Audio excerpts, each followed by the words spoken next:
Hello good morning guys, एक बार आपका फिर से स्वागत है। आज हम एक नई सीरीज़ पे काम करने वाले हैं जो है कि लूसेंट के हर सेगमेंट्स पे हम काम करने वाले हैं। हमने डिसाइड किया है कि जो पॉलिटी वाले सेगमेंट हैं, जो ज्योग्राफी वाले सेगमेंट हैं, जो हिस्ट्री वाले सेगमेंट हैं या अनदर साइंस सेगमेंट्स हैं, हम सारे कवर करेंगे एक सीक्वेंस में। और लास्ट में इसका एक कंपाइलेशन वीडियो बनाएंगे जिससे आपको एग्ज़ाम के लिए रिवाइज करने में ईजी हो जाएगा। सो हम वीडियो स्टार्ट करने से पहले आपका 1-2 मिनट ले सकते हैं, लेकिन वो 1-2 मिनट आपके लिए बहुत ही ज़्यादा इंपॉर्टेंट होंगे बिकॉज सारी स्ट्रैटेजी उसी पे डिपेंड करती है। सो केयरफुली सुनिएगा। मेरा नाम डॉक्टर आलोक कुमार सिंह है और हम इसमें जो कवर करने वाले हैं सारा लूसेंट कवर करेंगे। उसके बाद एक घटना चक्र आता है, उसके सारे क्वेश्चन कवर करेंगे।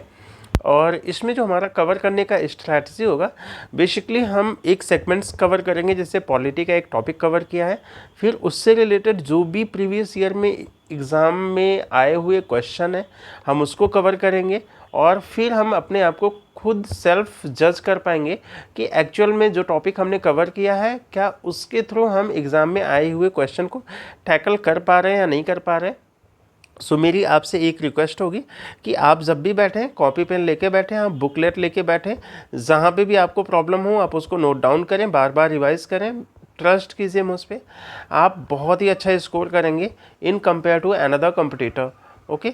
और इसमें जो हमारी स्ट्रैटेजी होगी, एक चीज़ मैं आपको पहले बताना चाहता हूँ कि कोई भी एग्ज़ाम केवल आपकी नॉलेज के बेस पे क्रैक नहीं होता है। आपके एग्ज़ाम को क्रैक करने के लिए नॉलेज मस्ट है, मतलब उसके बगैर भी नहीं होता। बट उसके साथ में बहुत सारी ऐसी कॉम्प्लीमेंट्री चीज़ें होती हैं जो आपको विजिबल नहीं होंगी, आपको दिखेंगी नहीं, बट आप जब एक एक क्वेश्चन के लिए स्ट्रगल कर रहे होते हो तब वो आपको सपोर्ट करती हैं।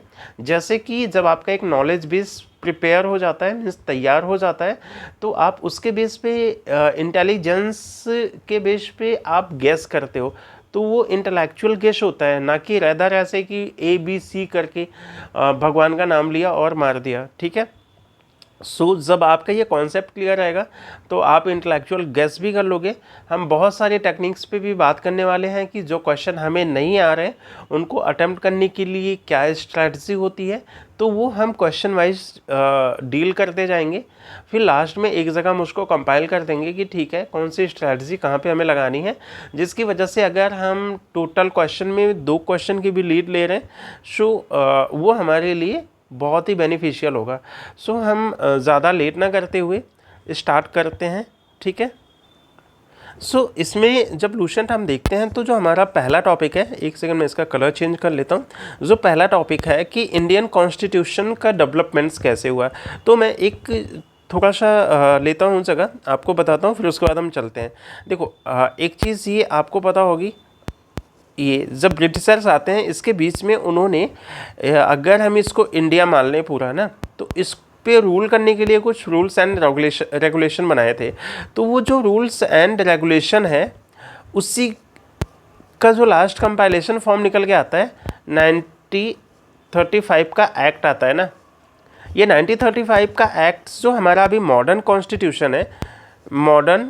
कॉन्स्टिट्यूशन है उसमें बहुत ही इंपॉर्टेंट रोल है। तो हम एक सीक्वेंस में पकड़ते जाएंगे। अब यहाँ पे एक छोटा सा मैं आपको बता देता हूँ कि लगभग ये 1773 से स्टार्ट होता है, ठीक है, 1857 तक। तो यहाँ तक जो रूल करती है कंपनी रूल करती है बेसिकली, ठीक है, इंडिया में। इसके बाद 1957 में हमें क्या मिलता है, आज़ादी मिल जाती है। तो इसके बीच में डायरेक्ट कंट्रोल किसका हो जाता है, ब्रिटिश गवर्नमेंट का, या जिसे बोलते हैं ब्रिटिश क्राउन का। ठीक है। तो अब इसके बीच में फिर हम लास्ट में एक बार इसको समराइज करेंगे। सो हम स्टार्ट करते हैं। कॉन्स्टिट्यूशन क्या होता है, बेसिकली किसी भी राज्य को चलाने के लिए एक जो बुक होती है, जो कंपाइलेशन होता है, कंपाइलेशन ऑफ रूल्स होता है, कंपाइलेशन ऑफ एक्ट होता है। एक्ट तो नहीं बोल सकते, प्रिंसिपल्स बोल सकते हैं। ठीक है। तो वो कॉन्स्टिट्यूशन होता है। अब हम देखते हैं कि इन्होंने स्टार्ट कैसे करा हुआ है। ठीक है। सो एक सेकेंड, पेन हम अपना सही कर लेते हैं। ठीक है। तो यहाँ पे ये कह रहे हैं कि 1757 का क्या हुआ, प्लासी का युद्ध होता है। कब, 1757 में क्या होता है, प्लासी का युद्ध होता है और 1764 में बक्सर का युद्ध होता है, ठीक है। तो 1757 में जब प्लासी का युद्ध होता है और 1764 में फाइनली इनका क्या होता है, विजय हो जाता है, किसका, ब्रिटिशर्स का। और इसी का जो रिजल्ट होता है इलाहाबाद की संधि होती है, ठीक है। यहाँ पे अंग्रेज़ों द्वारा जीत लिए जाने के बाद बंगाल पर ब्रिटिश ईस्ट इंडिया कंपनी ने शासन कर लिया, ठीक है। कहाँ पे, बंगाल में। देखो ब्रिटिशर्स जो थे ना वो इस तरीके से इस सीक्वेंस में काम कर रहे थे। जैसे ये इंडिया का अगर मैप देखोगे आप, तो सबसे पहले उन्होंने बंगाल पे क्या किया, विजय किया। उसके बाद ये जो मैसूर वाला रीजन है यहाँ पे, ठीक है, फिर मराठा, पंजाब, ठीक है, ये वाला रीजन है। फिर ये सिंध वाला रीजन चलता है अफगानिस्तान के साथ में, ये नेपाल, और ये इस टाइप का। मतलब उन्होंने ऐसा नहीं कि पूरे इंडिया को इन्वेजन किया या पूरे इंडिया पे इन्वेजन किया, पूरे इंडिया को उन्होंने जीतने की कोशिश नहीं करी। फर्स्ट वो एक एक सेगमेंट्स को कवर करते गए। और जैसे अगर ये बंगाल को ये जीतने की कोशिश कर रहे हैं, तो और जो प्रोविंस हैं उनके साथ में और जो राजा की टेरिटरी है उनको क्या कर रहे थे, ये उनके साथ फ्रेंडली रिलेशन बनाने की कोशिश कर रहे थे, ठीक है। अब जब हम बात कर रहे हैं यहाँ पे, तो आपको मैंने ये बताया कि ठीक है 1757 में क्या होता है, प्लासी का युद्ध होता है और 1764 में बक्सर का युद्ध होता है, जिसकी वजह से क्या होता है, बंगाल पे ब्रिटिश ईस्ट इंडिया कंपनी का शासन हो जाता है, ठीक है। इस शासन के अपने अनुकूल, मतलब ये जो शासन है इनका, इसको अपने अनुकूल बनाए रखने के लिए अंग्रेज़ों ने क्या किया, समय समय पे कई एक्ट पारित किए, ठीक है।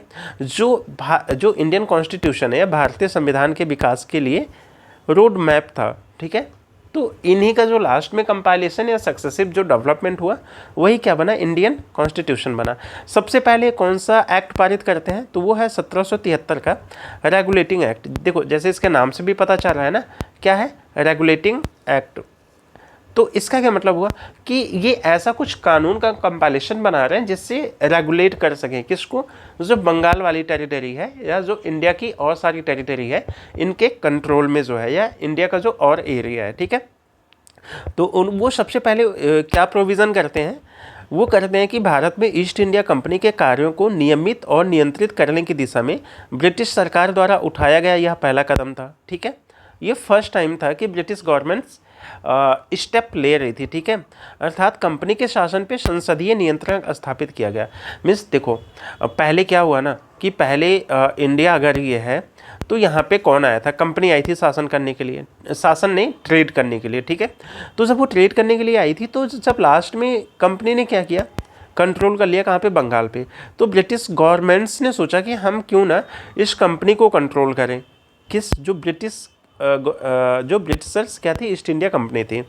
तो उसके लिए इन्होंने फर्स्ट कंट्रोल कहाँ से मिलता है, कंपनी पे, सो वो 1773 का रेगुलेटिंग एक्ट। इसके द्वारा पहली बार कंपनी के प्रशासनिक और राजनीतिक कार्यों को मान्यता मिली, ठीक है।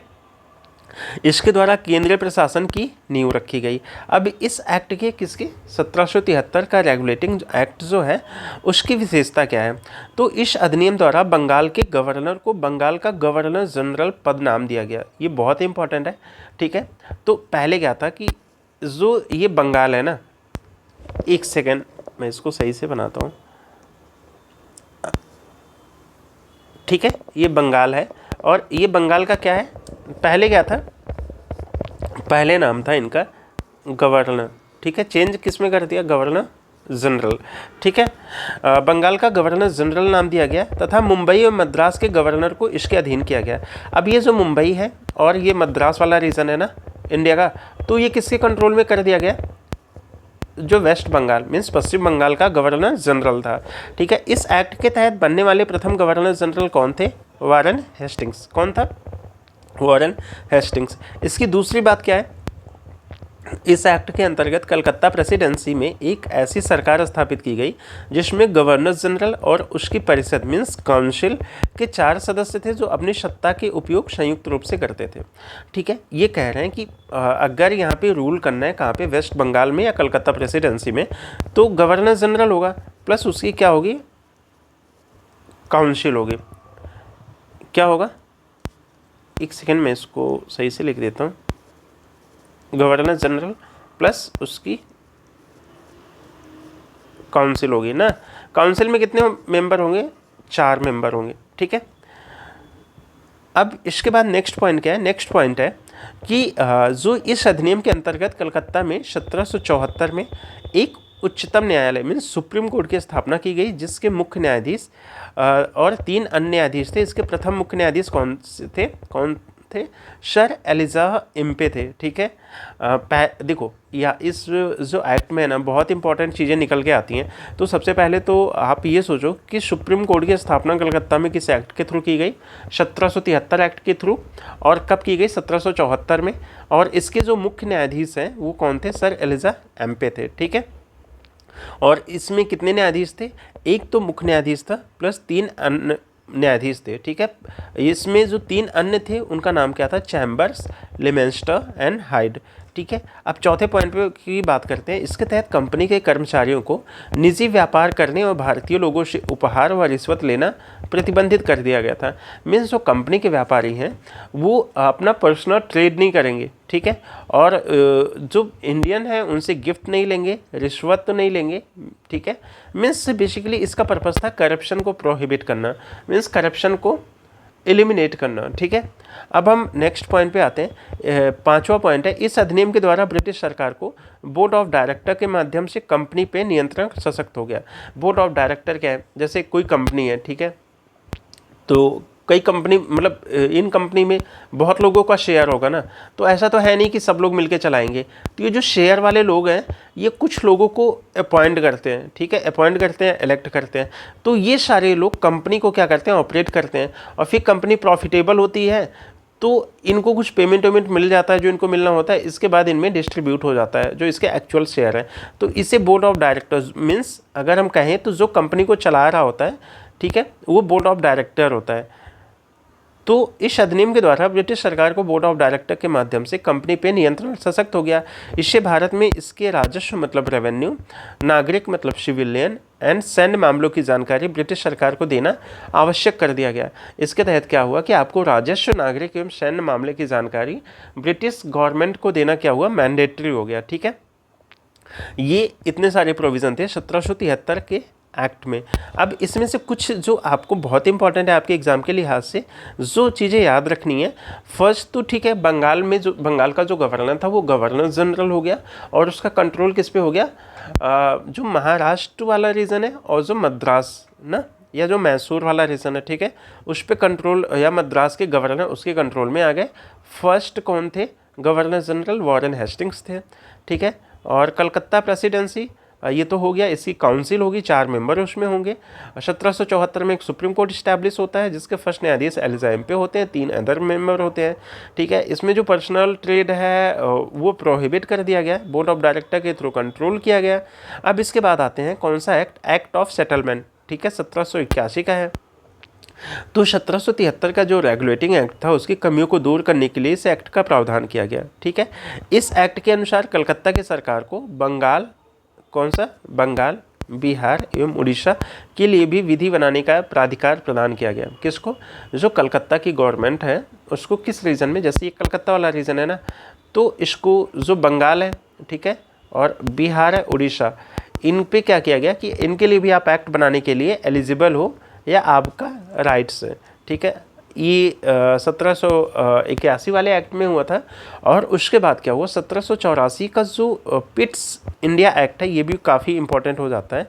इस एक्ट के द्वारा दोहरे प्रशासन का प्रारंभ हुआ। ठीक है, एक तो बोर्ड ऑफ डायरेक्टर व्यापारिक मामलों के लिए, बोर्ड ऑफ कंट्रोलर राजनीतिक मामलों के लिए। देखो इसका मतलब क्या है, ये आपसे डायरेक्ट क्वेश्चन पूछता है। ठीक है, कौन सा एक्ट है? 1784 का पिट्स इंडिया एक्ट है। इसमें क्या होता है कि ये बेसिकली कह रहे हैं कि ये गवर्नमेंट है, ठीक है, board of director and board of control. ठीक है, ये बोर्ड ऑफ डायरेक्टर क्या कर रही है? इसका काम है कि वो ट्रेड से रिलेटेड मामले देखें। और ये बोर्ड ऑफ कंट्रोल क्या है? ये पॉलिटिकल मामलों को देख रही थी कंपनी के। ठीक है, ये बेसिकली बोर्ड ऑफ कंट्रोल जो है वो रिस्पॉन्सिबल होती थी किसके लिए? ब्रिटिश पार्लियामेंट्स के लिए। तो यहाँ से 2 लोग शासन करने लगे। ठीक है, इसीलिए इसे कहते हैं कि दोहरा प्रशासन का स्टार्टिंग कहाँ से होता है? 1784 के एक्ट से होता है। ठीक है, उसके बाद आता है 1793 का चार्टर एक्ट। ठीक है, इसके द्वारा जो नियंत्रण बोर्ड मतलब, ठीक है, बोर्ड ऑफ कंट्रोल के सदस्यों तथा कर्मचारियों के वेतन आदि को भारतीय राजस्व में से देने की व्यवस्था की गई। देखो 1784 में क्या हुआ, बोर्ड ऑफ कंट्रोल का फॉर्मेशन हुआ, बट 1793 के एक्ट के थ्रू ये क्या कह रहे हैं कि इनको इनके जो जितने भी मेंबर होंगे बोर्ड ऑफ कंट्रोल या बोर्ड ऑफ कंट्रोल के जितने भी मेंबर होंगे, उनका जो पेमेंट है वो इंडियन रेवेन्यू से दिया जाएगा। मतलब उनको ब्रिटिश गवर्नमेंट से पेमेंट नहीं मिलने वाली, उनको इंडियन गवर्नमेंट से ही पेमेंट मिलेगी। ठीक है, अब उसके बाद आता है कि 1813 का चार्टर अधिनियम। इस अधिनियम की मुख्य विशेषता है कि कंपनी के अधिकार पत्र को 20 वर्षों के लिए इंक्रीज कर दिया गया। मीन्स कंपनी को ये राइट दिया गया कि ठीक है आप 20 साल तक और ट्रेड कर सकते हो। कंपनी के भारत के साथ व्यापार करने के एकाधिकार को छीन लिया गया। इस चार्टर अधिनियम के पहले क्या था कि भारत में अगर ब्रिटिश से कोई आ रहा है तो व्यापार केवल कंपनी करेगी, ठीक है, पर्सनल ट्रेड नहीं होगा। ठीक है, तो इसमें कहा गया कि कंपनी के भारत के साथ व्यापार करने का एकाधिकार खत्म कर दिया गया, किंतु उसे चीन के साथ ट्रेड करने एवं पूर्वी देशों के साथ चाय के व्यापार के संबंध में 20 वर्षों के लिए एकाधिकार प्राप्त रहा। देखो इसको मैं अगर ऐसे बताऊं आपको, तो एक तो इन्होंने कहा कि ठीक है आप ट्रेड कर सकते हो, ठीक है, कितने साल तक, 20 साल तक। ठीक है, एक सेकंड, मुझे लग रहा है ज़्यादा साइज़ है। ठीक है, उसके बाद सेकेंड इन्होंने क्या कहा कि जो आप चाइना प्लस टी पे आपका केवल 20 वर्षों तक एकाधिकार रहेगा, मीन्स मोनोपोली रहेगी, और सारे फील्ड में और सब क्या कर सकते हैं, ट्रेड कर सकते हैं। ठीक है, अब इसके बाद क्या है, नेक्स्ट है कुछ सीमाओं के अधीन सभी ब्रिटिश नागरिकों के लिए भारत के साथ व्यापार खोल दिया गया। मीन्स मैं यही बात कह रहा था ना कि और अनदर मैटर पे और कोई ट्रेड कर सकता है, अगर वो ब्रिटिश सिटीज़न है या मतलब ब्रिटिश व्यक्ति है, कोई भी ट्रेड कर सकता है। और 1813 से पहले ईसाई पादरियों को भारत में आने की आज्ञा नहीं थी, परंतु 1813 के अधिनियम द्वारा ईसाई पादरियों को आज्ञा प्राप्त करके भारत आने की सुविधा मिल गई थी। ठीक है, इसमें ये हुआ था कि अब ईसाई पादरी आ सकते हैं, कहाँ पे, इंडिया में। ठीक है, इसके पहले नहीं था। तो 1813 का जो एक्ट था वो कई मायने में क्या होता है, इम्पोर्टेंट हो जाता है ना। ठीक है, तो इसमें एक और फैक्ट है, इसमें यहाँ पे मेंशन नहीं है कि जो ब्रिटिश गवर्नमेंट से वो प्रोविज़न करती है कि 1 लाख फंड दिया जाएगा।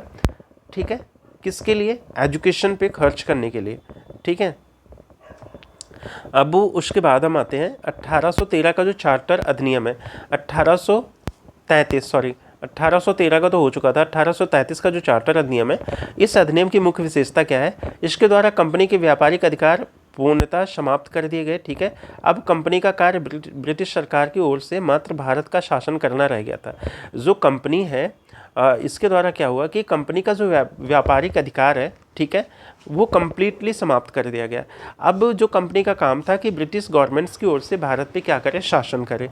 बंगाल के गवर्नर जनरल को भारत का गवर्नर जनरल कहा जाने लगा। ठीक है, आप मुझे ये बताओ, अभी मैंने बताया था कि जो गवर्नर है बंगाल का, उसको बंगाल का गवर्नर जनरल कब कहा जाए, किस एक्ट के थ्रू कहा जाने लगा था, तो वो आप बताना। ठीक है, लेकिन 1833 का जो चार्टर एक्ट है उसके थ्रू इसे बंगाल के गवर्नर जनरल को भारत का गवर्नर जनरल कहा जाने लगा। बम्बई तथा मद्रास की परिषदों की विधि निर्माण शक्तियों को वापस ले लिया गया। ठीक है, विधिक परामर्श हेतु गवर्नर जनरल की परिषद में विधि सदस्य मीन्स लॉ मेंबर के रूप में चौथे सदस्य को शामिल किया गया। ठीक है, सिक्स्थ क्या है कि भारत में दास प्रथा को विधि विरुद्ध घोषित कर दिया गया। ठीक है, दास प्रथा को, तथा 1843 में उसका क्या किया गया, उन्मूलन कर दिया गया। ये 1833 का चार्टर अधिनियम का बात हो रहा है। ठीक है, नेक्स्ट क्या है कि अधिनियम की धारा 87 के तहत कंपनी के अधीन पद धारण करने के लिए किसी व्यक्ति को धर्म on the base of religion, on the base of जन्म स्थान, ठीक है, प्लेस ऑफ बर्थ, मूल वंश या रंग के आधार पर अयोग्य न ठहराए जाने का उपबंध किया गया। ठीक है, ये वाला ध्यान से देखना कि इस जो ये एक्ट था, इसकी जो धारा 87 थी, इसके तहत अगर कंपनी के अधीन पद धारण करने के लिए किसी व्यक्ति के साथ on the basis of religion, on the basis of place of birth, ठीक है, मूल वंश, on the basis of colour के आधार पर अयोग्य न ठहराए जाने का उपबंध किया गया। गवर्नर जनरल की परिषद, ठीक है, means council of governor general को राजस्व के संबंध में पूर्ण अधिकार प्रदान करते हुए गवर्नर जनरल को संपूर्ण देश के लिए एक ही बजट तैयार करने का अधिकार दिया गया। ठीक है, किसको, गवर्नर जनरल को। अब नेक्स्ट क्या है कि भारतीय कानूनों का वर्गीकरण किया गया तथा इस कार्य के लिए विधि आयोग, ठीक है, की नियुक्ति की व्यवस्था की गई 1834 में, मीन्स 1834 में लॉर्ड मैकाले की अध्यक्षता में प्रथम विधि आयोग का गठन किया गया। ठीक है, ये सारा जो प्रोविज़न होता है वो 1833 के एक्ट के थ्रू या चार्टर एक्ट के थ्रू होता है। अब हम आते हैं नेक्स्ट पे कि 1853 का जो चार्टर अधिनियम है उसके तहत क्या होता है। इस अधिनियम की मुख्य विशेषता ये है कि इस अधिनियम के द्वारा सेवाओं में नामजदगी का सिद्धांत समाप्त कर कंपनी के महत्वपूर्ण पदों को प्रतियोगी परीक्षाओं के आधार पर भरने की व्यवस्था की गई। ठीक है, किस एक्ट के थ्रू, 1853 एक्ट के थ्रू क्या हुआ कि इस अधिनियम के द्वारा सेवाओं में नामजदगी, मीन्स नॉमिनेशन वाला होता है ना कि ठीक है भाई ये मेरा जान पहचान का आदमी है, इसको तुम नॉमिनेट कर लो। ठीक है, तो ये सिद्धांत क्या हुआ, समाप्त करने का कोशिश किया गया। समाप्त कर कंपनी का जो इम्पोर्टेंट पोस्ट है, जो महत्वपूर्ण पद है, उस पर क्या होगा, कॉम्पिटिटिव एग्ज़ाम के आधार पे उनको फुलफिल किया जाएगा या भरने की व्यवस्था की जाएगी। इसके लिए 1854 ईस्वी में मैकाले समिति की नियुक्ति की गई। कब, 1854 में। ठीक है, अब इस अधिनियम के द्वारा गवर्नर जनरल की जो काउंसिल है कि विधायी एवं प्रशासनिक कार्यों को अलग कर दिया गया। मीन्स जो गवर्नर जनरल की काउंसिल है उसका जो विधायी काम है, मीन्स जो लीगल काम है, ठीक है, और जो एडमिनिस्ट्रेटिव काम है, उनको क्या किया गया, सेपरेट कर दिया गया, मीन्स अलग अलग कर दिया गया। इसके तहत परिषद में 6 नए पार्षद ऐड किए गए जिन्हें विधान पार्षद कहा गया। ठीक है, अब हम बात करते हैं कि 1858 का भारत शासन अधिनियम। ठीक है, आपको पता होगा कि 1857 का जो रिवोल्ट होता है उसके बाद जो ब्रिटिश के रूल्स एंड रेगुलेशन है उनमें काफ़ी स्ट्रक्चरल चेंज आ जाता है। तो जिसके तहत 1857 के बाद 1858 का भारत शासन अधिनियम इनके द्वारा पास किया जाता है। ठीक है, इसमें क्या होता है कि भारत का शासन कंपनी से लेकर ब्रिटिश क्राउन के हाथों में सौंपा गया। ठीक है, मैंने अभी आपको ये बताया था कि ठीक है जो बक्सर का युद्ध है ये, ठीक है, बक्सर वार से लेके 1857 तक ना, यहाँ तक कंपनी रूल करती है बेसिकली। ठीक है, फिर उसके बाद क्या होता है, ब्रिटिश गवर्नमेंट्स का डायरेक्ट रूल हो जाता है इंडिया पे 1857 से लेकर 1947 तक। ठीक है, तो यही बात ये कह रहा है। भारत का शासन कंपनी से लेकर ब्रिटिश क्राउन के हाथों में सौंप दिया गया। भारत में मंत्री पद की व्यवस्था की गई। ठीक है, मिनिस्टर पद की 15 सदस्यों की भारत परिषद का सृजन किया गया। ठीक है, भारत परिषद मीन्स इंडियन काउंसिल की। ठीक है, जिसमें कितने मेंबर होंगे, 15 होंगे।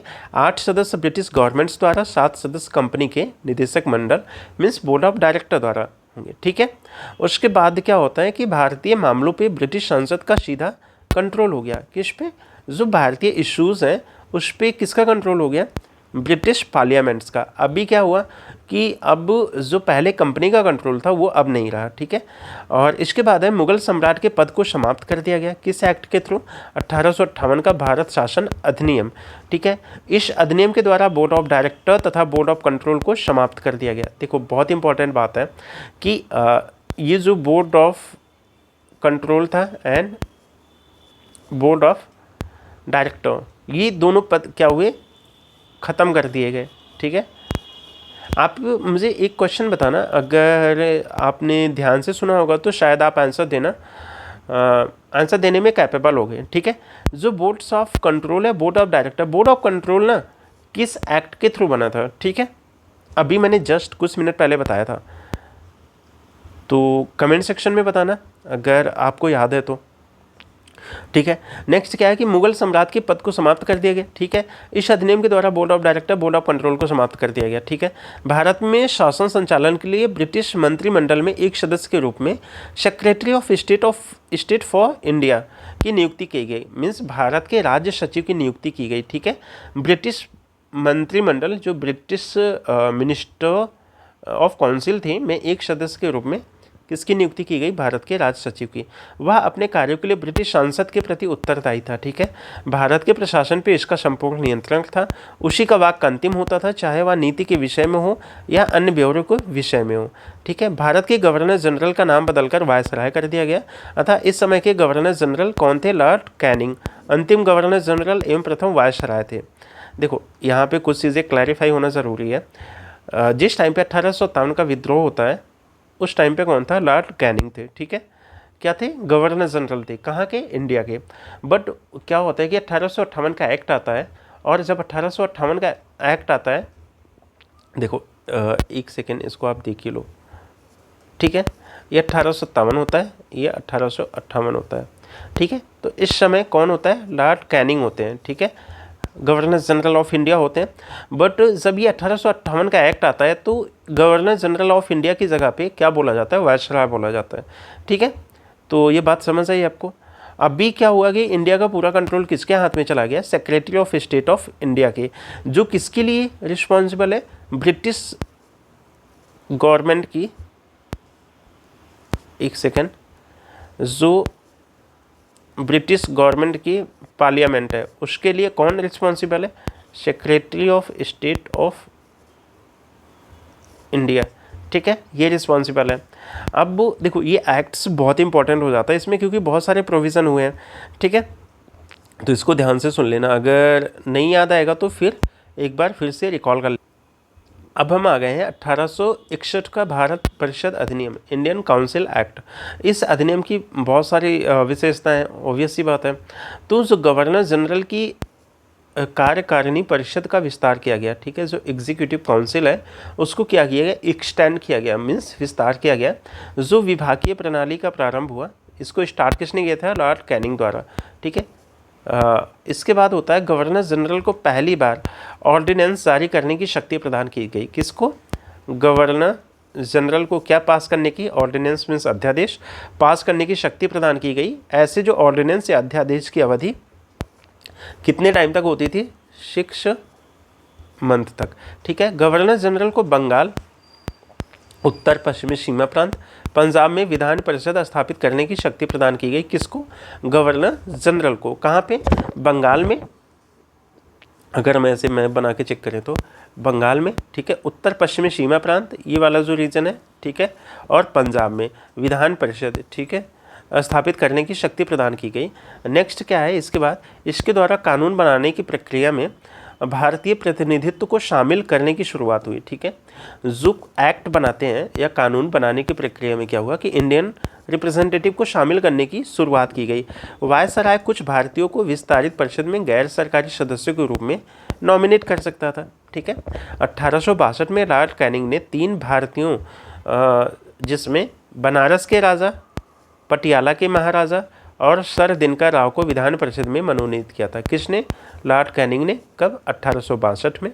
किनको, बनारस के राजा को, पटियाला के राजा को, सर दिनकर राव को क्या किया था, कहाँ नॉमिनेट किया था, कहाँ पे, विधान परिषद में, ठीक है। इसके बाद जो 1873 का एक्ट आता है, इस अधिनियम द्वारा यह उपबंध किया गया कि ईस्ट इंडिया कंपनी को किसी भी समय भंग किया जा सकता है, मीन्स खत्म किया जा सकता है।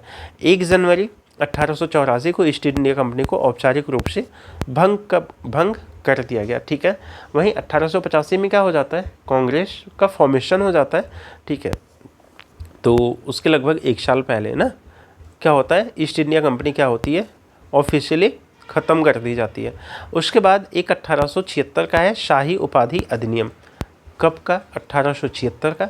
आप मुझे ये बताइएगा कमेंट सेक्शन में कि 1876 में कौन अपने यहाँ का वायसराय होता है, ठीक है।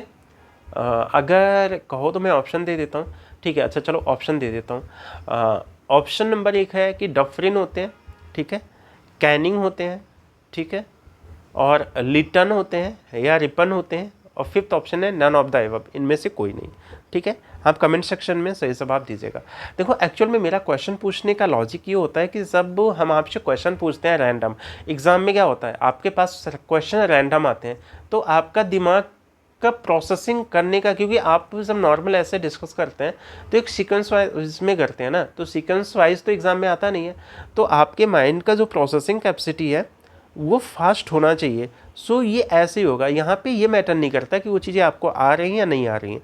अगर आपको आ रही हैं तो वेल एंड गुड, आपका माइंड जो होगा वो प्रोसेस ज़्यादा फास्ट करेगा और आपका वो जो फैक्ट होगा, वो नॉलेज होगी, वो इन्हेंस होगी। बट अगर आपको नहीं आ रहा है तो वो और ही बेहतर कंडीशन होती है। अगर आप इस टाइम गूगल करो, आपके जो भी सोर्स हैं, आपने जो भी नोट्स बनाए हैं वहाँ से कवर करो। अगर नहीं हो रहा तो किसी से पूछो, बात करो, जैसे भी हो उसको क्लैरिफाई करो और इस प्रोसेस में विश्वास मानो कि वो चीज़ आप आजीवन नहीं भूलोगे, ठीक है। सो ये बेस्ट तरीका है स्टडी करने का, ठीक है। सो आप प्लीज़ करो इसको बस, ठीक है, जो कि आप ही के लिए ये बेनिफिशियल है। तो हम बात कर रहे थे शाही उपाधि अधिनियम 1876 की। इस अधिनियम द्वारा गवर्नर जनरल को केंद्रीय कार्यकारिणी मीन्स जो सेंट्रल एग्जीक्यूटिव है में छठे सदस्य की नियुक्ति कर उससे लोक निर्माण विभाग का कार्य सौंपा गया, ठीक है। गवर्नर जनरल में 28 अप्रैल 1876 ईस्वी में एक घोषणा द्वारा महारानी विक्टोरिया को भारत की सामग्री घोषित किया गया। मतलब ये मुझे समझ नहीं आ रहा है, आप बताइएगा इसका क्या मतलब हो सकता है कि 28 अप्रैल 1876 को एक घोषणा के द्वारा, ये मुझे पता है कि ठीक है, महारानी विक्टोरिया को हेड घोषित कर दिया गया था भारत का, ठीक है। अब उसके बाद 1892 का भारत परिषद अधिनियम मीन्स इंडियन काउंसिल एक्ट, ठीक है। इस अधिनियम की क्या विशेषताएं मुख्य हैं, जिसमें अप्रत्यक्ष चुनाव प्रणाली की शुरुआत हुई मीन्स इनडायरेक्ट जो होता है इलेक्शन सिस्टम स्टार्ट किया गया। किस एक्ट के थ्रू? 1892 का इंडियन काउंसिल एक्ट के थ्रू। इसके द्वारा राजस्व एवं व्यय अथवा बजट पर बहस करने तथा कार्यकारिणी से प्रश्न पूछने की शक्ति दी गई। इसमें देखो दो खास बातें हुई। एक तो ये हुआ कि इनडायरेक्ट जो इलेक्शन सिस्टम है उसको स्टार्ट किया गया, ठीक है। अब देखो इनडायरेक्ट का मतलब क्या होता है, अगर आपको पता है तो वेल एंड गुड, नहीं पता तो ठीक है देख लेते हैं। डायरेक्ट में क्या होता है कि मान लो ये कोई सिस्टम है, ठीक है, आप हो, आपने इनको चुना, ये सीधा पार्लियामेंट्स में इलेक्ट हो गए, मतलब ठीक है अपॉइंट हो गए। जैसे इसका एग्जांपल दूं तो जैसे लोकसभा की जो एमपी हैं ना, जो सांसद हैं वो डायरेक्ट इलेक्टेड होते हैं, बट अभी जो राज्यसभा का है उनके कुछ मेंबर को जिनको आपने अपॉइंट किया, जैसे आप हैं, आपने वोट दिया इन सदस्य को, तो ये क्या करेंगे, ये राज्यसभा के सदस्यों को क्या करेंगे, अपॉइंट करेंगे। तो ये इनडायरेक्ट इलेक्शन हुआ और ये डायरेक्ट हुआ, ठीक है। अगर आपको समझ आ गया तो अच्छी बात है, नहीं तो फिर से आप मुझसे पूछ सकते हैं या वीडियो फिर से बैक करके देख सकते हैं, ठीक है। तो इसमें क्या हुआ 1892 में, ठीक है, इनडायरेक्ट इलेक्शन, ठीक है, क्या हुआ, अप्रत्यक्ष चुनाव प्रणाली की स्टार्ट हुआ। इसके द्वारा राजस्व एवं व्यय means revenue and expenditure and budget पे बहस करने, ठीक है, बहस करने, कार्यकारिणी से प्रश्न पूछने की शक्ति दी गई, ठीक है। अब नेक्स्ट क्या है कि 1909 का जो भारत परिषद अधिनियम, जिसे माले मिंटो सुधार भी बोलते हैं, ठीक है, काफ़ी इंपॉर्टेंट हो जाता है। यहाँ पे तो आपको गलती करने की बिल्कुल भी गुंजाइश नहीं है, सो आप सही से कीजिएगा, क्योंकि ये वाला सेगमेंट ऑलरेडी इंपॉर्टेंट है। यहाँ पे चाहे वो हिस्ट्री सेगमेंट से हो चाहे पॉलिटी से हो, यहाँ से क्वेश्चन वो फ्रेम करते ही करते हैं, ठीक है। तो जो इसे किसको 1909 का जो एक्ट है उसे माले मिंटो सुधार बोलते हैं। भारत पहली बार मुस्लिम समुदाय के लिए पृथक प्रतिनिधित्व का उपबंध किया गया, ठीक है। पृथक प्रतिनिधित्व का मतलब क्या हुआ, अगर आपको पता है तो ठीक है, नहीं तो मैं बताता हूँ कि जैसे मान लो 100 सीट है, ठीक है, तो 80 सीट पे सब लोग फाइट कर सकते हैं, बट 20 सीट क्या है, रिजर्व है, किसके लिए, मुस्लिम के लिए। और इस पे केवल जो मेंबर होंगे उसमें क्या होगा कि केवल मुस्लिम ही होंगे, मीन्स मुस्लिम ही चुनाव फाइट कर सकते हैं, और जो वोटर होंगे वो केवल मुस्लिम ही होंगे, ठीक है। तो इसे ही बोलते हैं पृथक प्रतिनिधित्व का उपबंध किया गया, ठीक है। ये किस एक्ट के थ्रू फर्स्ट टाइम किया गया, तो ये किया गया था 1909 के एक्ट के थ्रू, और इस एक्ट को और क्या बोलते हैं, मार्ले एंड मिंटो सुधार बोलते हैं, ठीक है। तो यहाँ पे क्या, फिर से एक बार देख लेते हैं। पहली बार मुस्लिम समुदाय के लिए पृथक प्रतिनिधित्व का उपबंध किया गया। इसके अंतर्गत मुस्लिम सदस्यों का चुनाव मुस्लिम मतदाता ही कर सकते थे, ठीक है, वही बात ये कह रहे हैं। भारत सरकार अधिनियम के तहत पहली बार विधायिका में कुछ निर्वाचित प्रतिनिधित्व को की मंजूरी, ठीक है। इस प्रकार इस अधिनियम ने सांप्रदायिकता को वैधानिकता प्रदान की और लॉर्ड मिंटो को सांप्रदायिक निर्वाचन के जनक के रूप में जाना गया। किसको, लॉर्ड मिंटो को, ठीक है। मिंटो कौन से थे, मिंटो क्या थे, गवर्नर जनरल, जिसे वायसराय बोलते हैं ना इस टाइम तक। सेकंड क्या है कि भारतीयों को भारत सचिव, ठीक है, और गवर्नर जनरल की जो एग्जीक्यूटिव या कार्यकारिणी परिषदों में नियुक्त की गई। भारतीय जो हुए वो कहाँ कहाँ अपॉइंट हुए, एक तो जो इंडियन सेक्रेटरी है, भारतीय सचिव जो था, और गवर्नर जनरल की जो एग्जीक्यूटिव काउंसिल है उसमें इंडियन को अपॉइंट किया गया या नॉमिनेट किया गया। केंद्रीय और प्रांतीय विधान परिषदों को पहली बार बजट पर वाद विवाद करने, सार्वजनिक हित के विषयों पर प्रस्ताव पेश करने, पूरक प्रश्न पूछने, मत देने का अधिकार मिला। ठीक है, कहाँ पे, जो सेंट्रल है मीन्स केंद्र और प्रांतीय जो विधान परिषद है, ठीक है, यहाँ पे बजट में वाद विवाद करने, सार्वजनिक हित के विषयों पर प्रस्ताव पेश करने, पूरक प्रश्न पूछने, मत देने का अधिकार दिया गया। प्रांतीय विधान परिषदों की संख्या में वृद्धि की गई। सत्येंद्र प्रसाद सिन्हा वायसराय की कार्यपालिका परिषद के प्रथम भारतीय सदस्य बने। ठीक है, जो सत्येंद्र प्रसाद सिन्हा हैं उनको कहाँ पे नॉमिनेट किया गया, ठीक है, वो वायसराय की एग्जीक्यूटिव जो काउंसिल है उसमें किया गया। ठीक है, उन्हें विधि सदस्य बनाया गया। किसको, सत्येंद्र प्रसाद सिन्हा को विधि सदस्य बनाया गया। कहाँ पे, वायसराय की एग्जीक्यूटिव काउंसिल में। ठीक है, नेक्स्ट क्या है कि इस अधिनियम के तहत presidency corporation, chambers of commerce, ठीक है, विश्वविद्यालय और जमींदारों के लिए अलग प्रतिनिधित्व का प्रावधान किया गया। ठीक है, मीन्स सेपरेट क्या हुआ, रिप्रेजेंटेशन का क्या किया गया, व्यवस्था किया गया। किसके लिए, जो प्रेसिडेंसी कारपोरेशन है, चैम्बर ऑफ कॉमर्स है, ठीक है, विश्वविद्यालय हैं और ज़मींदारों के लिए। यहाँ पे मुस्लिम के लिए, ठीक है, सेपरेट अभी मैंने बात की थी, ठीक है, उसको स्टार्ट किया गया था। और जो सत्येंद्र प्रसाद सिन्हा हैं उनको वायसराय की एग्जीक्यूटिव काउंसिल में फर्स्ट सदस्य के रूप में नॉमिनेट किया गया, जो कि कौन से सदस्य थे, वो लॉ सदस्य थे। ठीक है, विधि सदस्य थे। अब यहाँ पे कुछ नोट के रूप में दिया गया इंपॉर्टेंट। 1909 में लॉर्ड मार्ले इंग्लैंड में भारत के राज्य सचिव थे और लॉर्ड मिंटो भारत के क्या थे, वायसराय थे। तो मार्ले क्या थे, राज्य सचिव थे। ठीक है, और सेकंड क्या है, भारत में ब्रिटेन के सभी संवैधानिक प्रयोगों में सबसे कम समय तक चलने वाला जो अधिनियम है मीन्स एक्ट है वो 1909 का भारत परिषद अधिनियम था। ठीक है, अब इसके बाद बात आ जाती है 1919 का भारत शासन अधिनियम, जिसे मॉन्टेग्यू चेम्सफोर्ड सुधार कहते हैं। 1909 वाले को क्या कहते हैं, मार्ले मिंटो कहते हैं, जबकि 1919 वाले को मॉन्टेग्यू चेम्सफोर्ड सुधार कहते हैं। इस अधिनियम में फिर कुछ खास बातें होंगी। जो केंद्र में द्विसदनात्मक विधायिका की स्थापना की गई, प्रथम राज्य परिषद तथा दूसरी केंद्रीय विधानसभा। ठीक है, मतलब ये कह रहे हैं कि देखो, एक तो अगर हम इसको ऐसे करें तो ये स्टेट हो गया ना, या प्रोविंस हो गया, ये क्या हो गया, ये सेंट्रल हो गया। तो यहाँ पे जो सिस्टम है, जो केंद्र में द्विसदनात्मक लेजिस्लेचर की स्थापना की गई। लेजिस्लेचर मतलब जो कानून बनाते हैं ना, जैसे अभी लेजिस्लेचर अपना क्या है, लोकसभा एंड राज्यसभा, वैसे ही। तो क्या हुआ कि जो पहला था वो राज्य परिषद थी मीन्स स्टेट काउंसिल थी। दूसरा क्या था, सेंट्रल लेजिस्लेचर बोल सकते हैं या असेंबली बोल सकते हैं। देखो इसको मैं थोड़ा सा क्लियर करता हूँ कि अगर हम इसको स्टेट माने, ठीक है, इसको सेंट्रल माने, तो यहाँ पे ये कह रहे हैं कि ठीक है, एक सेकेंड मैं पेन सही करता हूँ। ठीक है, ये तो बहुत ही ज़्यादा हो गया है, जस्ट 1 सेकेंड प्लीज़। एक तो मेरा जो स्क्रीन है वो बहुत छोटा है, जिसकी वजह से लिखते बनता नहीं है।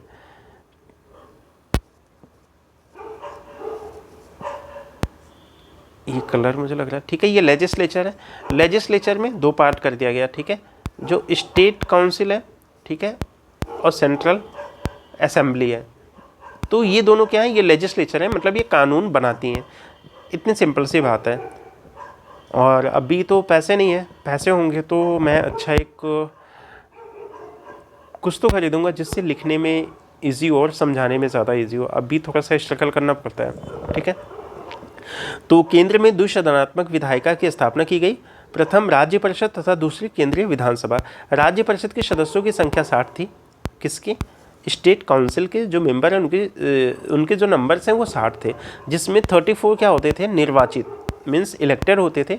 उनका कार्यकाल 5 वर्षों तक था। केंद्रीय विधानसभा के सदस्यों की संख्या 144 थी। ठीक है, किसके, केंद्रीय विधानसभा के, जिसमें 104 क्या होते थे, निर्वाचित होते थे, और 40 मनोनीत मीन्स नॉमिनेट होते। देखो, इलेक्टेड का मतलब हुआ कि वो चुन के आएंगे, नॉमिनेट का मतलब हुआ कि ठीक है मुझे आप पसंद हो, मैं आपको नॉमिनेट कर रहा हूँ कि ठीक है आप इस जगह पे जा रहे हो ना, तो ये नॉमिनेशन हो गया मीन्स जिसे मनोनीत बोलते हैं। इनका कार्यकाल 3 वर्षों का था, जबकि उसमें स्टेट वाले में कितना था, 5 साल था। दोनों सदनों के अधिकार समान थे। इनमें सिर्फ एक अंतर था कि बजट पर स्वीकृति प्रदान करने का अधिकार निचले सदन को था। ठीक है, जैसा अभी भी है, अभी भी निचले सदन को ही बजट पे ज़्यादा पावर है। ठीक है, जिसे लोकसभा बोलते हैं अभी। तो सेकंड क्या है कि प्रांतों में द्वैध शासन प्रणाली का प्रवर्तन किया गया। मीन्स ये द्वैध शासन प्रणाली क्या है, ठीक है। तो प्रांतों में द्वैध शासन के जनक किसे बोला जाता है, लियोनस कार्टियस को। ये इंपॉर्टेंट है, ये आप इसको याद कर लो, ठीक है। किसको, द्वैध शासन का जनक किसे बोला जाता है, लियोनस कार्टियस को। थर्ड क्या है कि हाँ, ये भी इंपॉर्टेंट है कि जो प्रोविंस हैं किस एक्ट के थ्रू वहाँ पे द्वैध शासन प्रणाली इस्टेब्लिश की गई या स्थापित की गई, ठीक है। नेक्स्ट क्या है कि इस योजना के अनुसार प्रांतीय विषयों को 2 उपवर्ग में विभाजित किया गया। कौन से, जो प्रोविंशियल सब्जेक्ट्स हैं, एक तो आरक्षित हो गया, दूसरा हस्तांतरित या अंतरित, मतलब जिससे ट्रांसफर बोलते हैं। देखो क्या हुआ कि इस एक्ट के थ्रू सब्जेक्ट्स होते हैं ना, एक तो सेंट्रल सब्जेक्ट होते हैं, अभी भी होते हैं, ठीक है। एक होता है स्टेट सब्जेक्ट्स, ठीक है। स्टेट सब्जेक्ट्स वाले जो थे वो 2 पार्ट में डिवाइड कर दिए गए। एक तो था कि रिजर्व लिस्ट, ठीक है, इस वाले में जो थे रिजर्व लिस्ट था, और एक क्या था कि ट्रांसफ़र लिस्ट ना, ट्रांसफ़र लिस्ट। तो रिजर्व लिस्ट जो होता था उसके बारे में जो ब्रिटिशर्स के गवर्नर जनरल होते थे, मतलब उनको राइट्स दे दिए गए ना। और ट्रांसफ़र लिस्ट में जो हल्के हल्के थे, वो जो इलेक्ट होके आ रहे थे या नॉमिनेट होके आ रहे थे इंडियन, उनको दे दिया गया, ठीक है। वो सारे सब्जेक्ट इसमें शामिल कर दिए गए। अच्छा, आगे दिया भी गया है सब्जेक्ट्स के बारे में, तो अभी आपको पता चल जाएगा। जो ट्रांसफ़र सब्जेक्ट्स हैं वो बहुत हल्के फुल्के थे, जिनसे बहुत ज़्यादा रेवेन्यू आता नहीं था, मतलब फ़ायदा नहीं होता था, ठीक है। तो जो रिजर्व सब्जेक्ट है, देखो फाइनेंस, भूमि कर, ठीक है, अकाल सहायता, न्याय, पुलिस पेंशन, पुलिस की, ठीक है, किसके कंट्रोल में, रिजर्व, पेंशन, आपराधिक जनजातियाँ, ठीक है, छापाखाना, समाचार पत्र, सिंचाई, जलमार्ग, खान, कारखाना, बिजली, गैस, बॉयलर, ठीक है। देखो ये कितने इंपॉर्टेंट सब्जेक्ट्स हैं ना, ठीक है। श्रमिक कल्याण, औद्योगिक विवाद, मोटर गाड़ी, छोटे बंदर का, सार्वजनिक सेवाएं, मतलब सारे सब्जेक्ट्स इन्होंने अपने कंट्रोल में कर रखे थे, जिससे इनको पैसा आना था, ठीक है, और जो इम्पोर्टेंट थे। और जो ट्रांसफ़र वाले में देखना, क्योंकि इनके पास से जिस सब्जेक्ट्स को इन्होंने ट्रांसफ़र कर दिया उसमें फ़ंड है नहीं, तो ये काम ही क्या करेंगे। जैसे एजुकेशन किस पे डाल दिया, इंडियन पे, ठीक है। पुस्तकालय, संग्रहालय, स्थानीय स्वायत्त शासन, चिकित्सा सहायता, सार्वजनिक निर्माण विभाग, आबकारी उद्योग, तौल एवं माप, सार्वजनिक मनोरंजन पे नियंत्रण, धार्मिक तथा अग्रहार दान। बताओ, मतलब इन सब्जेक्ट्स का कोई क्या ही करेगा। जब तक आपके पास पैसा नहीं है, आप एजुकेशन पे काम नहीं कर सकते, हेल्थ पे काम नहीं कर सकते, ठीक है। सार्वजनिक निर्माण विभाग का कोई मतलब ही नहीं है। तो मतलब बस ये कागज़ों में सब चीज़ें ठीक लग रही थी, बट एक्चुअल ग्राउंड लेवल पे तो बहुत बुरा हाल था, ठीक है। अब हम देखते हैं जो नोट लिखा है, जो आरक्षित विषय का प्रशासन, जो रिजर्व सब्जेक्ट्स थे उनका प्रशासन गवर्नर और उसके जो एग्जीक्यूटिव काउंसिल है के माध्यम से किया जाना था। किसके माध्यम से, गवर्नर जनरल, ठीक है। चूँकि ये ब्रिटिश का हिस्सा होता था ना, ब्रिटिश गवर्नमेंट्स का, और इस ये जो रिजर्व सब्जेक्ट्स हैं ये इंपॉर्टेंट सब्जेक्ट थे, ठीक है। तो किसके अंडर में थे, गवर्नर जनरल एवं उसकी एग्जीक्यूटिव काउंसिल के अंडर में थे। जबकि जो ट्रांसफर सब्जेक्ट है उनका प्रशासन गवर्नर द्वारा विधान परिषद के प्रति उत्तरदायी मंत्रियों की सहायता से किया जाता था, ठीक है। तो ये 2 लोग शासन कर रहे हैं ना। इस द्वैध शासन प्रणाली को 1935 के एक्ट के द्वारा समाप्त कर दिया गया। कहाँ पे, स्टेट वाला जो रीजन था, जबकि सेंट्रल में इसको अप्लाई कर दिया गया 1935 के एक्ट के थ्रू, जिसे हम आगे देखेंगे, ठीक है। अभी हम कौन सा देख रहे हैं, हम 1919 का एक्ट देख रहे हैं, चार्टर एक्ट। अब जब हम इसमें चौथे पॉइंट पे आते हैं, तो जो भारत सचिव को अधिकार दिया गया कि वह भारत में महालेखा परीक्षक की नियुक्ति कर सकता है, ठीक है। नेक्स्ट है, इस अधिनियम ने भारत में एक लोक सेवा आयोग, ठीक है, पब्लिक सर्विस कमीशन के गठन का प्रावधान किया, जो कि 1926 में ली आयोग। अब ये पूछ सकते हैं आपसे कि ली आयोग का गठन कब हुआ था, तो ठीक है 1926 में। ये किससे रिलेटेड है, तो सिविल सर्विस से रिलेटेड है, ठीक है। कि सिफारिश पे सिविल सेवकों की भर्ती के लिए केंद्रीय लोक सेवा आयोग का गठन किया गया। किसकी सिफारिश पे, ली आयोग की सिफारिश पे, ठीक है, या रिकमेंडेशन पे।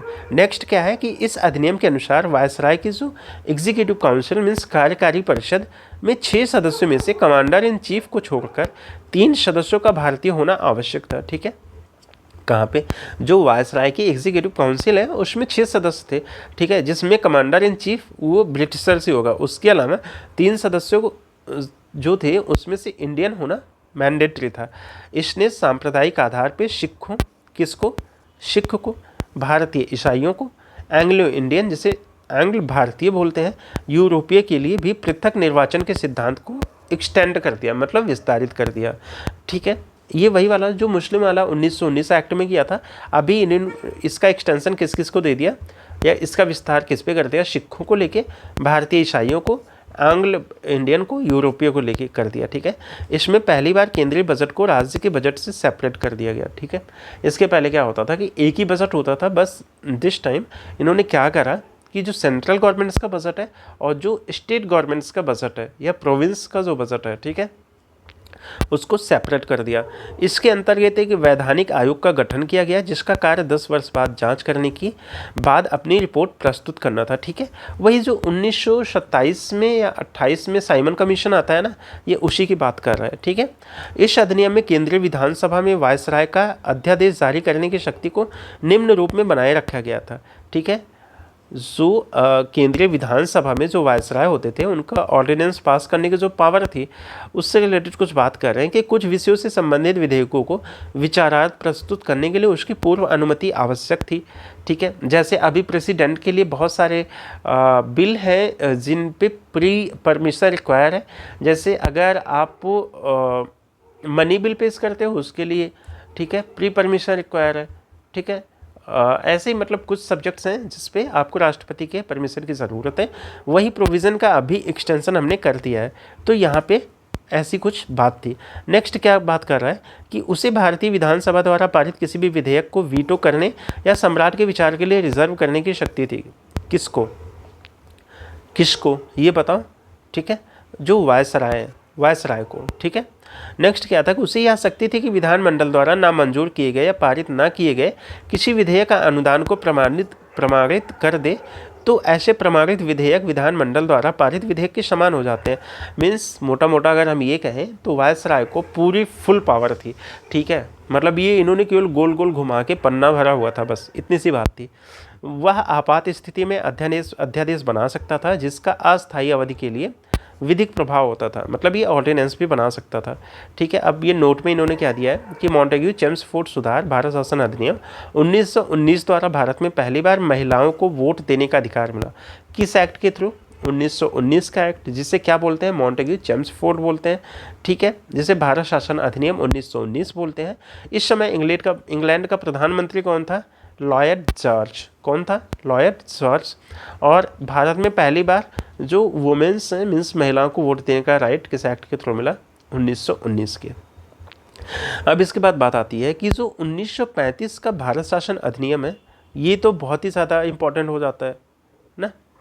अब इसमें जब हम देखते हैं तो हम बात करेंगे कि यह साइमन कमीशन की रिपोर्ट पे आधारित था। ठीक है, 1935 के अधिनियम में 321 अनुच्छेद और 10 अनुसूचियाँ थी, जिसे शेड्यूल बोलते हैं। 10 शेड्यूल थे। इस अधिनियम की मुख्य विशेषता क्या है कि इसमें ऐसा इमेजिन किया गया कि एक अखिल भारतीय क्या होगा? संघ होगा। यह संघ 11 ब्रिटिश प्रांत, ठीक है, 6 चीफ कमिश्नर का क्षेत्र और उन देशी रियासतों से मिलकर बनना था जो स्वेच्छा से क्या थे? जो स्वेच्छा से संघ में शामिल हों।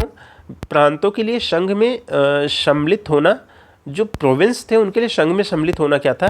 मैंडेटरी, मतलब अनिवार्य था। किंतु देशी जो रियासतें थी के लिए यह ऐच्छिक था, मतलब वो चाहे तो शामिल हों, ना चाहे तो ना शामिल हों। ठीक है, देशी रियासतें संघ में सम्मिलित नहीं हुई और प्रस्तावित संघ की स्थापना संबंधी घोषणा पत्र जारी करने का अवसर ही नहीं आया। मतलब जब इन्होंने ये प्रोविज़न दिया तो जो देशी रियासतें थी उन्होंने कहा हम क्यों शामिल होंगे? नहीं शामिल होंगे ना, तो वो नहीं शामिल होती हैं। ठीक है, अब जो प्रांतीय स्वायत्तता है, मीन्स प्रोविंशियल, ठीक है, जो फ्रीडम है, ऑटोनॉमी है, ठीक है, इस अधिनियम के द्वारा प्रांतों में द्वैत शासन व्यवस्था का अंत कर उन्हें एक स्वतंत्र और स्वशासित संवैधानिक आधार प्रदान किया गया। ठीक है, ये बात समझ आ रही है? ये सेंट्रल वाला है, ये प्रोविंस है। ठीक है, तो इनको क्या किया गया? फ्री कर दिया गया, मीन्स ऑटोनॉमी दे दी गई। ठीक है, केंद्र में द्वैत शासन की स्थापना। इस अधिनियम में विधायी शक्तियों को केंद्र और प्रांतीय विधान मंडलों के बीच विभाजित किया गया, जिसके तहत परिसंघ सूची, प्रांतीय सूची, समवर्ती सूची का निर्माण किया गया। ठीक है, मीन्स ये वही सेंट्रल लिस्ट, ठीक है, और state list and concurrent list, ये किस एक्ट के थ्रू आता है? 1935 के एक्ट के थ्रू आता है। तो जो परिसंघ सूची मीन्स जो सेंट्रल सूची थी के विषयों पे परिसंघ विधानमंडल को विधान बनाने की अनन्य शक्ति थी। ठीक है, बस केवल यही इसका मतलब ये हुआ कि केवल सेंट्रल गवर्नमेंट से इस सब्जेक्ट्स, इस लिस्ट में जो सब्जेक्ट शामिल थे उस पर कानून बना सकता है और कोई नहीं बना सकता। ठीक है, इस सूची में विदेश कार्य, करेंसी और मुद्रा, नौसेना नेवी के बारे में, सेना, वायुसेना एवं सेंसस जनगणना जैसे विषय थे। जो स्टेट या प्रोविंशियल सूची थी के विषय पे प्रांतीय विधानमंडलों की अनन्य अधिकारिता थी, यानी उस सूची में जो भी सब्जेक्ट्स मेंशन किए गए थे उस पे प्रांतीय विधानमंडल को कानून बनाने का अधिकार था। प्रांतीय सूची के कुछ अन्य विषय हैं, कुछ विषय थे जैसे पुलिस हो गया, प्रांतीय लोक सेवा हो गया और एजुकेशन हो गया। ठीक है, अब उसके बाद एक नई लिस्ट आती है कॉन्करेंट लिस्ट, समवर्ती सूची। इसमें जो इस लिस्ट में जो सब्जेक्ट शामिल थे परिसंघ एवं प्रांतीय विधानमंडल दोनों विधान बनाने के लिए सक्षम थे। समवर्ती सूची के कुछ विषय थे, इसमें क्या था कि आप सेंट्रल गवर्नमेंट्स भी इस पे बना सकती है एक्ट, ठीक है, और स्टेट गवर्नमेंट्स भी। तो इसमें दंड विधि एवं प्रक्रिया, सिविल प्रक्रिया, विवाह एवं विवाह विच्छेद आदि के बारे में बात की गई थी। ऊपर उल्लेखित उपबंधों के अधीन रहते हुए किसी भी विधानमंडल को दूसरे की शक्तियों का अतिक्रमण करने का अधिकार नहीं था, लेकिन वायसराय द्वारा आपात की स्थिति उद्घोषणा किए जाने पर परिसंघ विधानमंडल को प्रांतीय सूची के विषयों में विधान बनाने की शक्ति है। मतलब ये कह रहे हैं कि जब इमरजेंसी लागू हो ना, तब सेंट्रल गवर्नमेंट स्टेट सब्जेक्ट्स पे क्या कर सकती है? कानून बना सकती है। ठीक है, दो प्रांतीय विधान मंडलों के अनुरोध पे भी परिसंघ विधान मंडल प्रांतीय विधान मंडल के विषय में विधान बना सकते हैं। ये प्रोविज़न अभी भी है एज इट इज़, और इसके पहले जो मैंने प्रोविज़न बताया था वो भी अभी अपने कॉन्स्टिट्यूशन में एज इट इज़ इस्टेब्लिश है। ठीक है, तो इसमें ये कह रहा है कि अगर दो प्रोविंस मिल के सेंट्रल से कह रहे हैं, सेंट्रल गवर्नमेंट जो है उससे कह रहे हैं, सेंट्रल गवर्नमेंट जो है उससे कह रहे हैं कि ठीक है आप इस सब्जेक्ट्स पे कोई कानून बना दो, तो वो सेंट्रल गवर्नमेंट्स की अथॉरिटी हो जाती है, तो वो बना सकती है। ठीक है, समवर्ती सूची के विषयों पे परिसंघ विधि प्रांत की विधि पर अभिभावी होती थी। मतलब जैसे जो कॉन्करेंट लिस्ट है उस पर सेंट्रल भी बना सकती है, स्टेट भी बना सकती है, बट अगर दोनों ने बना दिया तो सेंट्रल गवर्नमेंट्स का जो एक्ट होगा वो प्रभावी होगा। ठीक है, इस अधिनियम में अवशिष्ट विधायी शक्ति वायसराय को दी गई।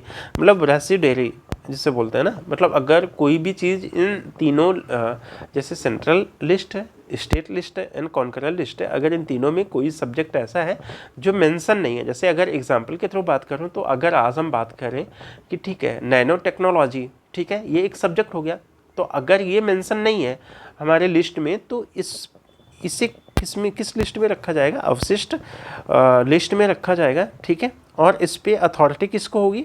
वायसराय जो होगा उसको शक्ति दी गई। ठीक है, अब जो 1935 के अधिनियम के बारे में नेहरू एवं अंबेडकर ने कुछ कहा था। नेहरू ने कहा था गुलामी का अधिकार पत्र है ये। कौन सा? 1935 का एक्ट। क्या बोला था? ये गुलामी का अधिकार पत्र है। किसने बोला था? नेहरू ने। एक कार जिसमें ब्रेक तो है पर इंजन नहीं है, एक कार हमें दी जा रही है जिसमें ब्रेक तो है पर इंजन नहीं है। ठीक है, वहीं अंबेडकर कहते हैं कि मुझे इस आरोप के संबंध में कोई क्षमा नहीं मांगनी है कि संविधान के प्रारूप में गवर्नमेंट ऑफ इंडिया एक्ट 1935 के बड़े भाग को पुनः उत्पादित कर दिया गया। ठीक है, एक्चुअल में हो सकता है मेरा साउंड कुछ डिफरेंट आ रहा हो क्योंकि मुझे अभी कोल्ड हुआ है, जिस वजह से मतलब थोड़ा साउंड में वेरिएशन हो सकता है या फ्लैक्चुएशन हो सकता है। सो प्लीज़ थोड़ा सा कंप्रोमाइज़ कीजिएगा अगर आपको प्रॉब्लम हो रहा है तो। ठीक है, 1935 के एक्ट्स में और प्रोविज़न क्या है कि संघीय न्यायालय की व्यवस्था की गई। इसका अधिकार क्षेत्र प्रांतों तथा रियासतों तक विस्तृत कर दिया गया। इस न्यायालय में एक मुख्य न्यायाधीश तथा 2 अन्य न्यायाधीश की व्यवस्था की गई। न्यायालय से संबंधित अंतिम शक्ति प्रिवी काउंसिल। प्रिवी काउंसिल क्या था कि मतलब एक कोर्ट था जो कि एपेक्स कोर्ट माना जाता है। एपेक्स कोर्ट मतलब जो सबसे ऊपर का हो, टॉप का हो। वो कहाँ पे लोकेटेड था? वो लंदन में था। ठीक है, अब उसके बाद ब्रिटिश संसद की सर्वोच्चता। इस अधिनियम में किसी भी प्रकार के परिवर्तन का अधिकार किसको था? ब्रिटिश पार्लियामेंट को था। प्रांतीय विधानमंडल और संघीय व्यवस्थापिका इसमें किसी प्रकार का चेंजेस नहीं कर सकती थी। अगर 1935 का एक्ट्स में कोई भी अमेंडमेंट करना है या संशोधन करना है तो वो अथॉरिटी किसके पास थी? ओनली ब्रिटिश पार्लियामेंट के पास थी, ना कि यहाँ पे इंडिया में किसी के पास थी। ठीक है, नेक्स्ट क्या है कि भारत परिषद का अंत, इंडियन काउंसिल, इस अधिनियम के द्वारा इंडियन काउंसिल का क्या किया दिया गया, अंत कर दिया गया। सांप्रदायिक निर्वाचन पद्धति का विस्तार किया गया, ठीक है। संघीय एवं प्रांतीय व्यवस्थापकों मीन्स लेजिस्लेचर में विभिन्न संप्रदायों को रिप्रेजेंटेशन के लिए सांप्रदायिक निर्वाचन पद्धति को जारी रखा गया और उसका विस्तार दलित जातियों, महिलाओं, मजदूर वर्ग तक किया गया, ठीक है। इसके पहले मुस्लिम का हुआ था, फिर उसके बाद 1919 का जो एक्ट होता है वहाँ पे सिखों के लिए किया गया था, ठीक है। एंग्लो इंडियन के लिए किया गया था, यूरोपीय के लिए किया गया था, इंडियन ईसाई के लिए किया गया था। और 1935 के एक्ट्स में क्या करते हैं, वो दलित जातियों के लिए कर देते हैं, महिलाओं के लिए कर देते हैं, मजदूर वर्ग के लिए कर देते हैं। और इस अधिनियम में प्रस्तावना का क्या था, अभाव था, ठीक है। किसका प्रस्तावना इसमें नहीं थी, ठीक है। उसके बाद नेक्स्ट प्रोविज़न क्या था 1935 के एक्ट्स में, इसके द्वारा बर्मा को भारत से सेपरेट कर दिया गया, ठीक है। ये वाला रीजन जो है ना, इसको इंडिया से सेपरेट कर दिया गया। अदन को इंग्लैंड के औपनिवेशिक कार्यालय के अधीन कर दिया गया, किसको, अदन को, ठीक है। और बरार को मध्य प्रांत में शामिल कर लिया गया, किसको, बरार को मध्य प्रांत में, ठीक है। नेक्स्ट क्या है, इसके अंतर्गत देश की मुद्रा और शाख पे कंट्रोल या नियंत्रण के लिए भारतीय रिजर्व बैंक की स्थापना की गई, किसकी, आरबीआई की, रिजर्व बैंक ऑफ इंडिया के। इसने मताधिकार का विस्तार किया, लगभग 10% पॉपुलेशन को वोट देने का अधिकार दे दिया गया, ठीक है। इनके हिसाब से ये बहुत प्रोग्रेसिव थे, बट सोचो 100 लोगों में केवल 10 लोग को वोट देने का अधिकार था, सो ये कितना प्रोग्रेसिव हो सकता है, आप ही बताना, ठीक है। अब नेक्स्ट आता है 1947 का भारतीय स्वतंत्रता अधिनियम, ठीक है, इंडियन इंडिपेंडेंस एक्ट्स। ब्रिटिश संसद में 4 जुलाई 1947 को भारतीय स्वतंत्रता अधिनियम प्रस्तावित किया गया। कब, 4 जुलाई 1947 को। आज़ादी कब मिलती है, 15 अगस्त 1947 को। जुलाई अगस्त, ठीक है, लगभग कितना हो जाता है, लगभग 1 महीना 10 दिन के आसपास हमें फ्रीडम मिल जाती है, जो 18 जुलाई 1947 को क्या हुआ, स्वीकृत हो गया। इस अधिनियम में 20 धाराएं थी। इस अधिनियम के मुख्य प्रावधान निम्न थे। 2 अधिराज्यों की स्थापना होगी, ठीक है। 15 अगस्त 1947 को भारत एवं पाकिस्तान नामक 2 अधिराज्य बना दिए जाएंगे और उनको ब्रिटिश सरकार सत्ता सौंप देगी, ठीक है। सत्ता का उत्तरदायित्व तो दोनों अधिराज्यों के संविधान सभा को सौंपी जाएगी, ठीक है। भारत और पाकिस्तान दोनों अधिराज्यों में एक एक गवर्नर जनरल होंगे, जिनकी नियुक्ति उनके मंत्रिमंडल की सलाह से की जाएगी। नेक्स्ट क्या है कि संविधान सभा का विधानमंडल के रूप में कार्य करना। जो संविधान सभा है वो विधानमंडल मतलब एज ए लेजिस्लेचर भी काम करेगी। कौन, कॉन्स्टिट्यूशनल असेंबली। इसका मतलब क्या हुआ कि जो संवैधानिक सभा के लिए सदस्य हैं वही संविधान भी बनाएंगे, और अगर उस समय देश में किसी कानून की ज़रूरत है तो वो कानून भी बनाएंगे, ठीक है। जब तक संविधान सभाएं संविधान का निर्माण नहीं कर लेती तब तक वे विधानमंडल के रूप में कार्य करती रहेंगी, ठीक है। भारत मंत्री का पद क्या किया गया, समाप्त कर दिया गया। 1935 के भारतीय शासन अधिनियम द्वारा शासन जब तक संविधान सभा द्वारा नया संविधान बनकर तैयार नहीं किया जाता तब तक उस समय 1935 के भारतीय शासन अधिनियम द्वारा ही शासन किया जाएगा। मतलब ये कह रहे हैं कि जब तक जो हमारी कॉन्स्टिट्यूशनल असेंबली है, संवैधानिक सभा है, वो नया संविधान नहीं बना लेती तब तक तो 1935 का जो एक्ट था उसी के थ्रू सारा चलेगा, ठीक है। देशी रियासतों पे ब्रिटेन की सर्वोपरिता का अंत कर दिया गया। उनको भारत या पाकिस्तान किसी भी अधिराज्य में सम्मिलित होने और अपने भावी संबंधों का निश्चय करने की स्वतंत्रता प्रदान की गई। मतलब जो रियासतें थी देशी, उनसे कहा गया कि आप भारत में मिल जाओ या पाकिस्तान में मिल जाओ, ठीक है। इस अधिनियम के अधीन भारत डोमिनियन को सिंध, बलूचिस्तान, पश्चिम में पंजाब, पूर्वी बंगाल, पश्चिमोत्तर सीमा प्रांत, असम के सिलहट जिले को छोड़ के भारत का शेष राज्य क्षेत्र मिल गया, ठीक है। कौन कौन, तो सिंध नहीं मिला था, ठीक है, बलूचिस्तान, पश्चिमी पंजाब, पूर्वी बंगाल, पश्चिमोत्तर सीमा प्रांत, ठीक है, असम का सिलहट जिले ने भारतीय स्वतंत्रता अधिनियम 1947 ईस्वी के प्रवृत्त होने के पूर्व जनमत संग्रह में पाकिस्तान के पक्ष में क्या किया था, मत दिया था। कौन सा, असम का सिलहट जिला, ठीक है।